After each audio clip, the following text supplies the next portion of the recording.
从《慧灯问道》播出以来呢，其实有很多的观众啊，都向我们节目组反映，想让我们聊一聊有关于爱情的那些事儿。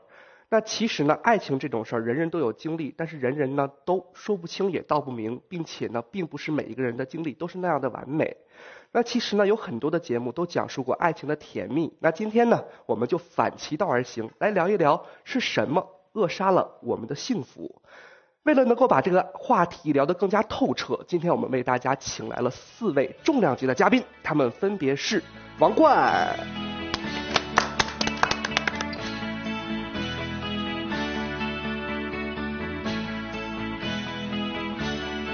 杨蓉、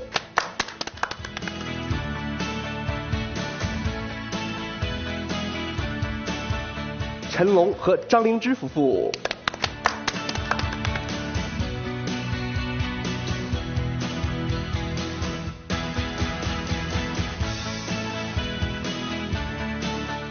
在座的4位啊，其实都是主持人和演员，对于爱情都有更丰富的了解。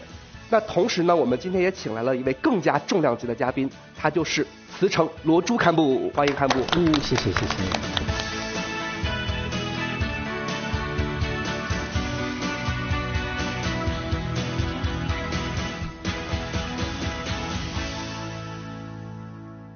不识庐山真面目，只缘身在此山中。我们也希望堪布能够站在一个超脱于我们生活的智者角度，以佛法的这个方向，从佛教的心理学的角度，来向我们讲解一下就关于爱情的这些事儿。现在很多人都会有离婚的这种情况，相信大家身边的朋友也会出现这种情况，对不对？那他们的理由都会说是感情不和。堪布，我想问一下您，从佛教的心理学的角度来讲啊，什么叫做感情不和？怎么样感情不和？什么叫感情不和呢？那这当中呢，他们的主要的原因就是有几个啊，比如说30%就是因为2个人两地分居，30%生活上的琐事，这个就已经占了60%多了啊。那么剩下的这个30%多的这个当中呢，那就是有一些是因为性格不合啊，然后呢就是导致了一些三观啊或者是其他方面的这个冲突，然后呢就破裂了。感情不和了以后呢，离婚，然后呢就是对他们的小孩还有老人就一大群人导致了很多的生活上的这个不方便啊、痛苦啊等等。就是因为这个原因，也就送走了很多人的生命。所以呢，我们平时上课的时候呢，也会关注一些这些方面的事情。比如说美国的话，我看了一个可考的这个数据啊，就是这个离婚率是结婚的40%。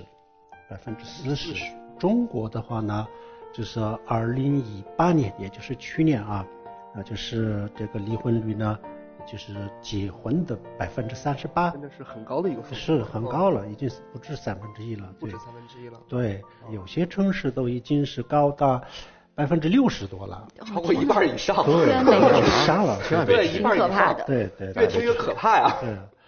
对，这个所有的这些省份当中呢，西藏啊，就是离婚率最低的地方啊，也是12%。也是最低的也达到了12%。对。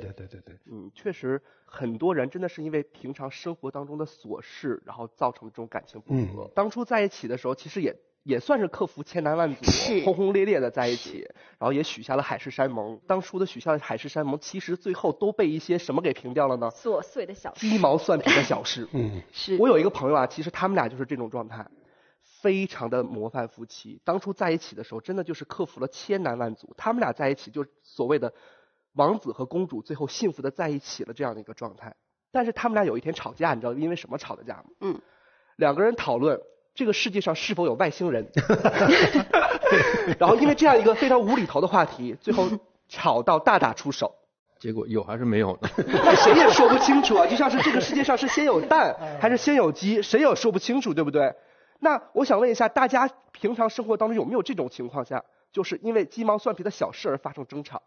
我曾经就是跟对方有讨论，是没有结婚，然后自己也没有孩子，但是就为了说将来如果有孩子，他到底要不要上补习班，然后2个人就开始吵得不可开交，就这么远。对，你们俩太没必要了，还没有。所以但是当时在吵的时候，不会觉得说哦我们还没有孩子，什么时候有孩子都不知道，对吗？就是一个很遥远的话题，但是两个人就开始吵，我一定要说服对方，然后对方一定要说服我，就是已经被那个情绪控制了，就一定要赢，越说越大。但是然后吵得不可开交，吵得还真的挺大的。就这两个人还在为没有发生的事情是特别可笑。然后但是当两个人吵了互相不说话了，突然就开始笑，就是你觉得这是一个不期而笑的那种感觉是吗？对。那王冠你呢？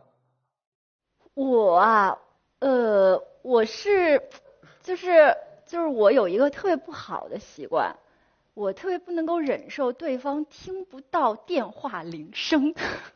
就是如果他没有及时接到电话的话，我会非常的生气。关键是我会把这个事情闹大成什么地步？就是会跟他说，你没有接到我电话是小事，可是万一你没有接到我电话的时候，我出事了怎么办？你就没有办法救我。假设如果说我被绑架了，也是假设，也是都是假设。就如果我有什么问题，你不是第一个知道的，我就不能忍受你不是一个第一个知道的人。那你能做到人家打电话你第一时间就接起来吗？不能。对呀。万一他被绑架了呢？对呀。立刻给你发一个求救信号。对呀。被撕票了怎么办？对吧？你没有及时去报警。我也有这样的情况，发语音他肯定不听，所以我一定写文字。就短着一条一条的很多，你知道吗？干嘛呢？我等你晚上一起吃晚饭，是这种感觉吗？晚饭两个字。那其实我们都很好奇你们两个人，因为作为现场的唯一一对夫妇啊，其实你们的一个相处模式其实非常可以拿出来做一个典型的案例，然后供我们以供分析，对吧？是好的还是坏的？以供分析。你们俩几年了？对，你们俩在一起7年。我们俩7年了。养过没有啊？对，7年养过吗？养是不养，就是争吵。最近一次就是我们在看一个电影叫哪吒，就是在北京。然后我们俩看电影看了一半，突然有个工作短信，我就跟他说了，我说那个我们把这个工作取消吧，我就拍他，然后他就开始发火了。下半场电影就没跟我说话，可是我不知道他生气了，我还是看完之后，然后好了，一出门就板着个脸，然后我就追他，我说你怎么了？他说哪有这样子的，看一半电影就跟我说工作，后面的情绪都没有了，大家在哭的时候我也哭不出来，你说你怎么这样？然后我就觉得这是那么小的事情，对吧？我说我就说对不起老公，我就追着他。你们俩真的是够了，这个就是讲，你听我说，我说对不起，你听我说，他又没面子的，我还要说完，但是对不起，他说我说对不起，然后他就气了嘛，然后很生气，他说你知道吗？不可以这样，我没情绪了，然后就走掉了。然后我说那你我说你没这么可爱好吗？我说你去哪？他说自己回酒店。然后他就走掉了，我就一个人站在那，我说你不担心我吗？然后他就走掉了，我就挺伤心的，我觉得这么小的事情，然后我就自己回酒店，我想他什么时候回来嘛，然后自己回酒店等了他，第5分钟之后他自己上来了。我会跳到很多镜头，你知道吗？我为了这几个灯我还要去补。确实啊，可能是在那某一瞬间，比如说刚酝酿到一个点，马上就要哭出来了。是的呀，然后一说下头了，就到你那边，他旁边机器在对着你。对吧？啊、是你在看电影，又不是机器对着你拍。但我有我的情绪啊，你明白吗？我这样说，我说老公，那个杂志拍摄我们不去了。他说，然后就一下子就这样看着我。好，小林芝，你居然说这样的事情，我告诉你，前2天，今天的收获很丰富啊。就在前2天，我必须要说，什么事情？就在前2天。什么？看不是这样的，故事是这样的。什么啊？前2天，因为我们家那个小儿子到了上学的年龄，去托儿所，还不是上学，托儿所。他前2天是第1天去，那他肯定是不适应。到了托儿所之后就哭得很厉害。我们俩刚出去没多久，老师又打电话说你赶紧回来。然后一看孩子在那边哭的就哭成这样，伤心成这样了。然后我们就赶紧把他就送回家了。送回家之后他就特别的愤怒，这么小的孩子上什么学啊？他就不应该去。他说明天我不去了。没有这么愤怒。当时我很惊讶，我说我没有这么愤怒。怎么没这么愤怒？我就说这么小不要上了吧。我说就不上学了。不要上了。我说你就这样理解的吗？我很茫然。2岁嘛，2岁。但是到没到我说你让他慢慢去太小了吧？上小班吧。你可以让他每天去，哪怕增加个半个小时、1个小时，慢慢的来可以。你不能说突然说我不上了。我没有不上，我就说了一句。一直在家里待着。我第2天不是还是送他去吗？只是我心里心痛，所以我就说了一句不上了。送他去路上在骂我。男人骂娘骂你什么？太远了，这么远的学校怎么能去？是不是你说的？我不去了。完了，这是一个我们本节目的彩蛋时间，叫陈龙有话要说。啊，那多了，跟你说彩蛋。那其实说白了，时过境迁，大家都能以一个很玩笑的这个语气来聊这样的一个事情。但是说实话啊，千里之堤溃于蚁穴，很坚固的感情很有可能就是因为这些小事而产生了裂痕，甚至是不可修补的。那开幕，您认为就是为什么这么伟大的爱情战胜不了鸡毛蒜皮的小事呢？人的这个意识的这个活动它有个规律啊，不仅仅是这个爱情啊，就是做任何事情啊，我们的意识呢，它的一个思考的方式，或者是它的一个变化的一个规律啊。首先我们要知道这个规律，古代就是用射箭用的这个弓弓的线，它一定要拉得很紧很紧，以后呢它才能够有力把这个箭射得很远很远。但是呢，比如说它现在它已经拉得很近了，但是呢，它一定会逐步越来越放松，越来越松啊，冲动啊，还有这种激情这一类的东西呢，就跟这个弓弦是一回事啊，它就是从高潮，然后呢就往下走啊，最后就是会退出。佛教就会把这个分3个这个阶段，一个是高潮期啊，然后第2是低潮期啊，第3就是退潮期啊，完全退出了。高潮、低潮、退潮。对，高潮的这个阶段的时候呢，因为他的欲望就是一定是到达了这个最高峰的时候，最强烈的时候啊。当欲望达到一个高潮的时候呢，你那个时候是一定会这个失去这个理智，然后呢，你这个时候呢，很多事情你是分不清楚的。那愤怒也是一样的，愚昧也是一样，傲慢也是一样，还有就是疑问就是怀疑，比如说怀疑又是一样，就达到最高的时候呢，会有太多的怀疑，然后这个怀疑之上就失去了信任这是最严重的一个东西了。那么这样以后呢，你一旦失去了这个信任以后呢，你什么都会想得出来的，对吧？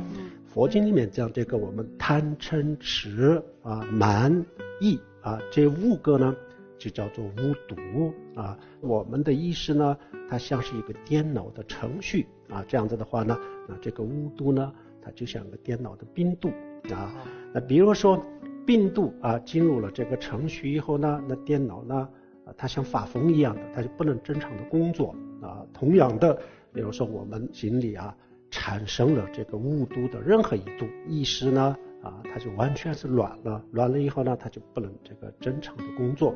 这个时候呢，比如说你对方有很多的问题假设有很多问题，那你是看不到的你为什么看不到呢？那就是因为就是这个时候呢，这个欲望就把眼睛给蒙住了。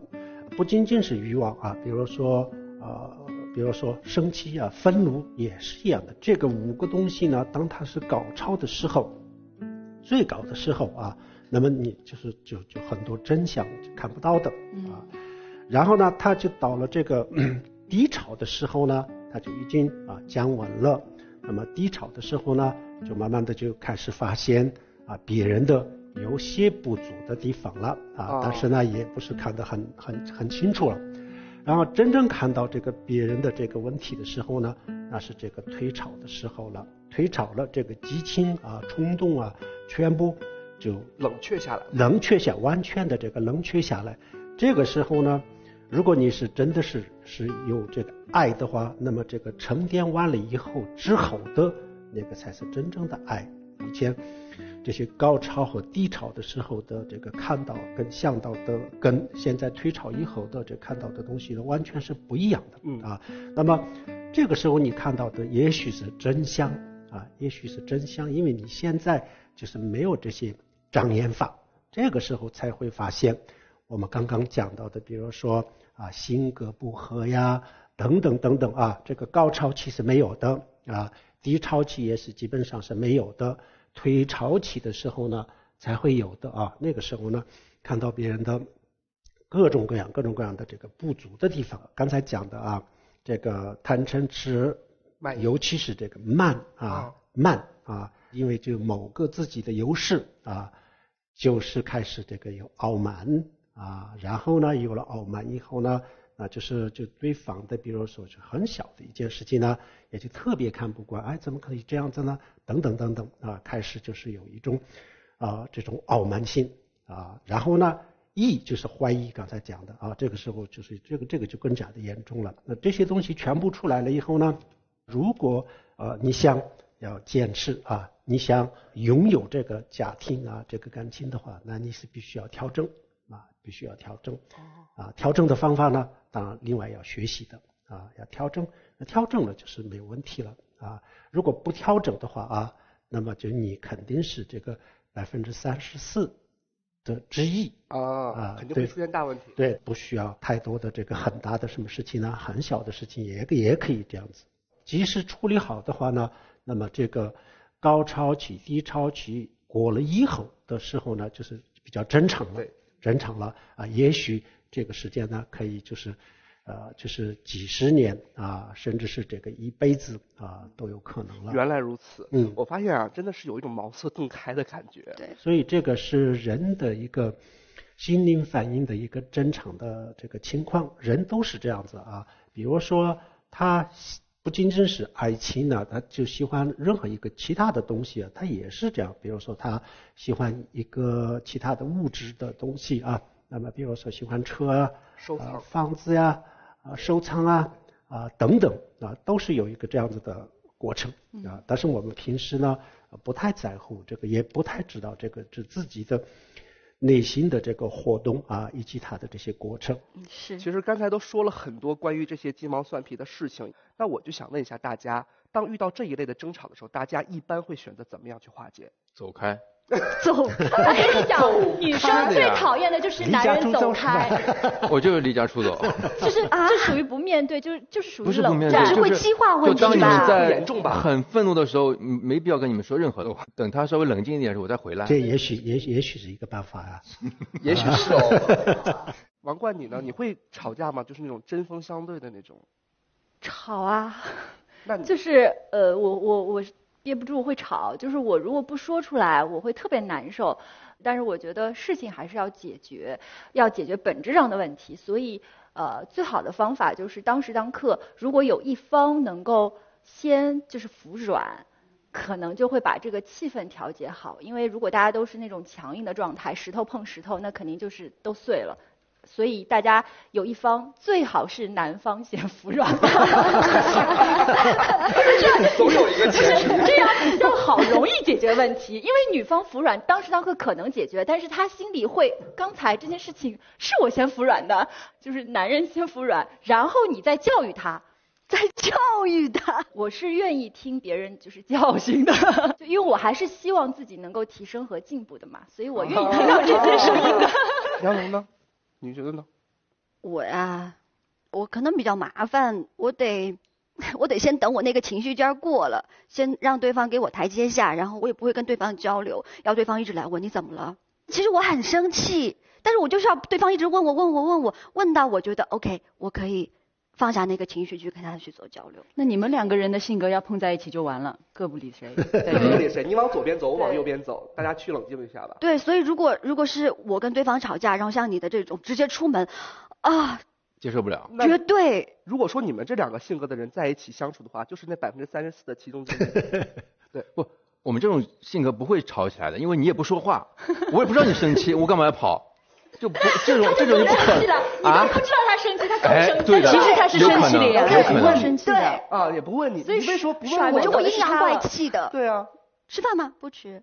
吃啊。我这个很讨厌的，我就是这样，我就是这样。怕这种。但是我现在慢慢的去学着，试着去把我真正生气的部分去跟对方去分享。我试着，如果下次的话，我会知道说，哎，我这个问题又出来了。你看，我又开始生气了，我又开始不跟对方去交流，我让对方去猜我的情绪了。所以我可以慢慢的跟他去交流。就刚才咱们所有的讨论都浮于表面，都是在想说怎么样能够从对方找到一个问题，让自己站在一个有利的制高点上去质疑他，或者这种种状态。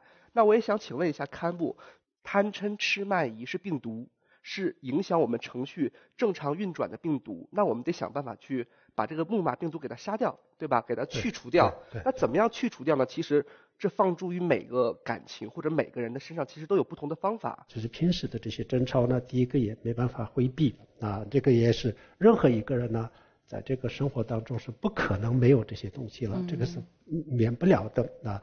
如果你想过一个完全没有这些的这个生活，可能几乎是不太可能的啊。从心理的角度讲的话，两个都是普通的人普通的人又不是圣人啊。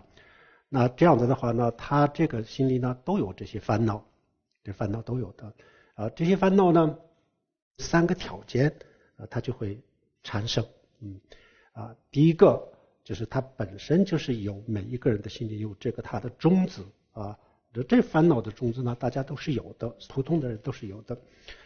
然后第二的话呢，就是不合理的想法啊，佛教里面讲这个不合理的这个作意啊，作意就是不合理的观念啊，比如说你怀疑对方怎么样啊，或者是你觉得对方的这个哪个地方没有做好啊等等。另外一个呢，就是比如说他的这个对境啊，对境就是比如说说话呀、做事啊等等，就这些是。那么这3个存在的时候呢，烦恼都会出来的啊。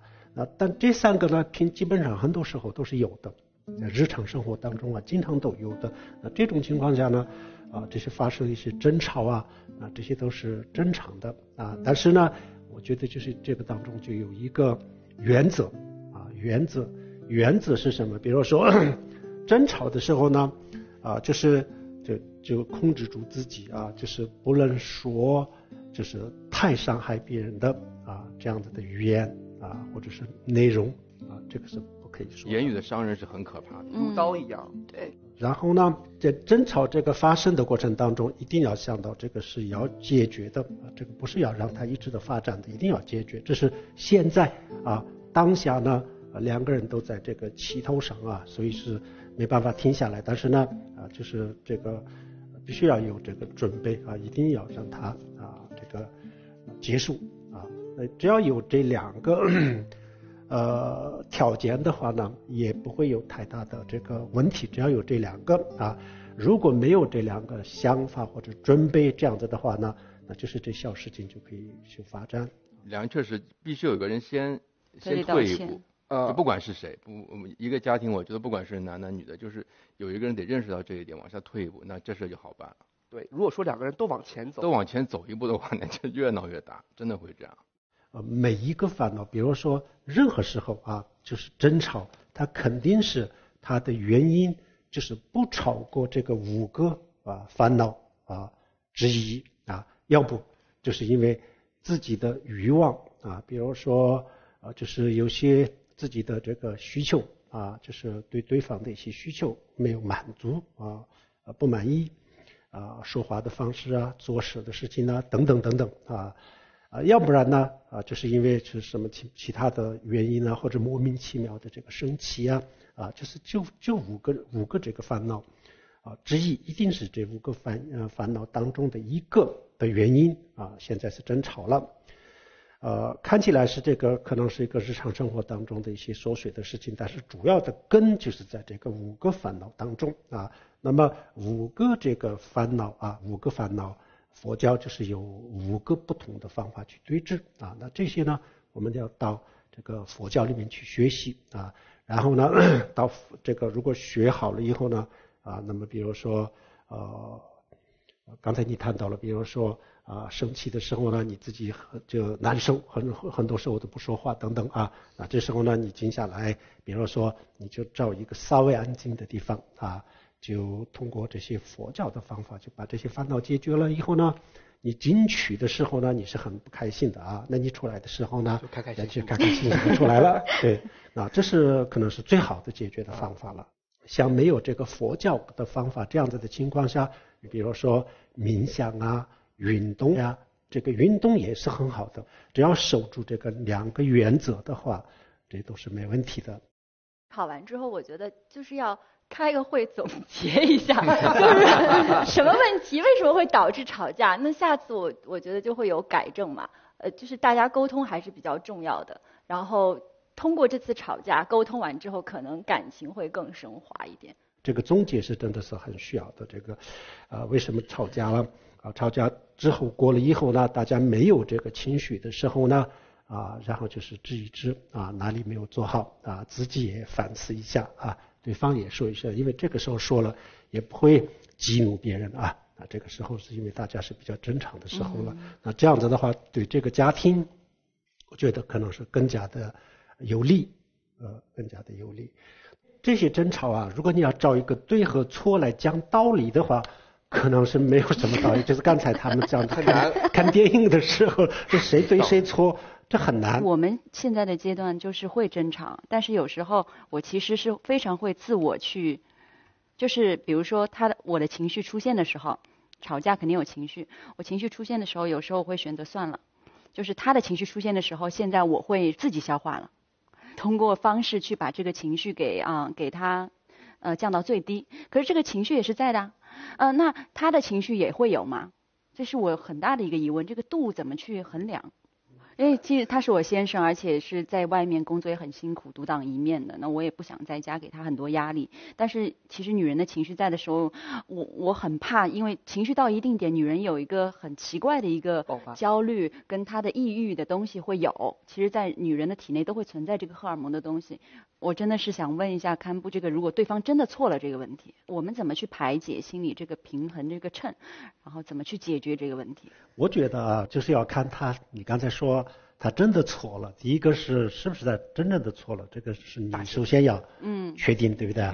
有些时候呢，比如说你以为他错了，但确实也没有错其实根本就不是这样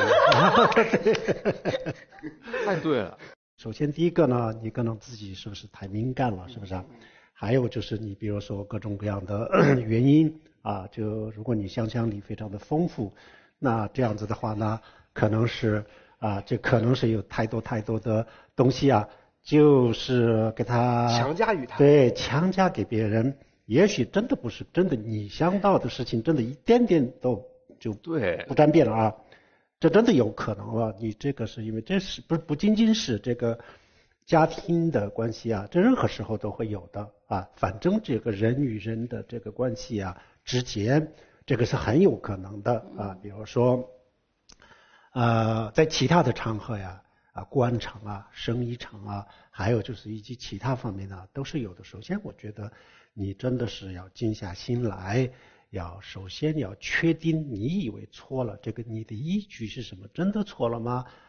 你刚才也说了，就是到一定的时候，就是可能就是有很多的这个想法那这些想法呢，既然大家共同存在的一个问题的话，那你也是不是这个问题发作了这些问题呢，可能要第一个就是要先确定好，对。然后确定完了以后呢，我觉得如果他犯的这个错误呢不是原则性的错误，对吧？这样子的话能容忍就容忍这样子的话可能是对家庭来说我觉得应该是比较好。这其实这个能容忍包容实际上也就是一个佛教的要求佛教的修法当然了有些事情呢你是可能是没办法包容了但也不是这个问题了这个就是说一般如果有这种情况的话但是呢一般的这个普通的这些呢，你比如说一些小事情鸡毛蒜皮的事情呢，你确定了以后确实是这样子但是呢你也就能够你觉得没有太大问题的话呢，那你就这个包容一下过了就完了。对可是有的时候就是忍是忍了但是心里不高兴怎么办呢？是心里不高兴这个是有办法解决了心里不高兴是肯定的，比如说你因为对方就是犯了什么样的错误了，那么这样子以后呢，你就包容了忍住了，对这个家庭或者是你们的生活就没有导致什么不好的影响但是呢自己不开心，那这个是肯定有的。那自己不开心的话呢这个其实是佛教的方法是最好的方法了。佛教有很多方法是可以控制自己的情绪，管理自己的情绪，以及这个调整这个情绪的方法那么就是通过一些这样子的方法来调整的话呢，那可能是短时间有一些不开心的事情但是呢这个会过去的会很快过去的。然后另外一个就是你短时间这个不开心的时候呢，其实这个不开心那这个也是你可以把它可以利用起来，它也是有价值的我们平时都是认为就是比如说我们的身体上生病我们都拒绝，我们都认为它是没有任何的价值，没有任何的意义的就是同样的呢，我们比如说精神上受到什么挫折的时候呢，也是就是这么看呢但是呢，如果你能够利用的话，其实这些都是对你自己的成长确实也是有帮助了。所以呢，如果不是什么原则性的大问题的话呢，可以这样就过了。是的，就是其实也是要辩证的去看这样的一个事情，是否是自己的错误，或者是自己想多了。如果说不是的话，它这个问题是否是原则性的问题？对，但还有一个呢，比如说不是原则性的问题也是我们看这些数据的时候呢，也是不能忽略了。比如说34%的这个生活琐碎的事情导致最后的离婚呢，实际上也不是什么原则性的问题了就是全都是一些鸡毛蒜皮这一类的事情但是呢，因为当时没有处理好没有处理好以后呢，最后就是闹得越来越大，对，放大了，实际上是不需要放大的。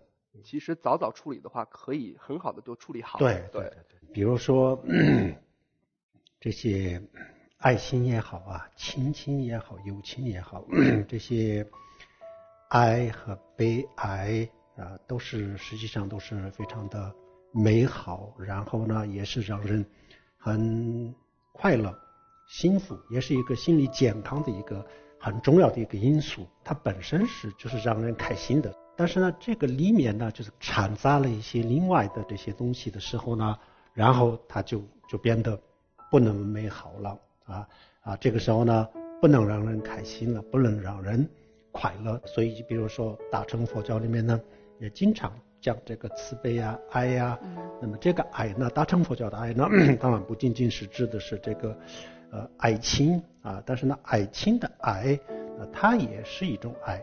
如果单纯只有这一点没有这个其他的这些东西的话呢，那它也是一种爱。所以呢，大乘佛教平时呢，这个贪和嗔这两个当中要选的话，那他就会选这个贪嗔就不一样了，嗔就是生气愤怒这个是非常的严重的。所以爱或者贪呢无论是欲望也好，爱也好，它实际上是没有那么严重的有些时候如果你不在这个当中掺杂很多其他东西的话呢，确实这个让人快乐的一个这样子的但是因为时间长了以后呢，大家也就做不到，因为这个生活就是这样子。但是这些都是我觉得必须真诚的，就是守住两个原则就不要超越这两个原则的话，也就不会导致太大的这个问题了其实说实话，爱情哪有那么明显的对错呢？两个人只要心往一处使，我觉得总归是能总结出一个很好的相处的模式的。你加油加油加油加油！